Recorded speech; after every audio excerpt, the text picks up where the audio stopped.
ప్రపంచ శాంతి కావాలంటే అరబ్ దేశాల ఆలోచనలో మార్పు రావాలి. ఆయుధాలు పట్టుకుని ఒక దేశాన్ని మతరాజ్యంగా మార్చడానికి ప్రస్తుతం ఒక మతం అవలంబిస్తున్నటువంటి వాళ్ళని మరొక మతం వైపుకి తీసుకువెళ్ళడానికి కుట్రలు చేసేవాడు ఎవడైనా సరే తీవ్రవాదని అంగీకరించాలి. అట్లాగే అట్లాంటి వాళ్ళని నిషేధించాలి.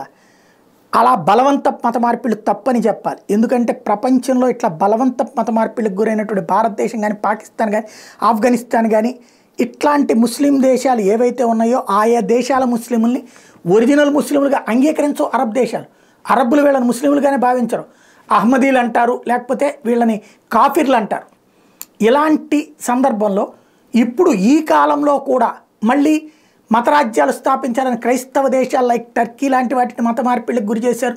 అట్లాగే ఇప్పుడు సిరియాలో మత మార్పిళ్ళకి గురి చేశారు. ఇప్పుడు మరోవైపున పాలస్తీనాలో జరుగుతున్నటువంటి దాష్టీకాలు చూస్తున్నాం.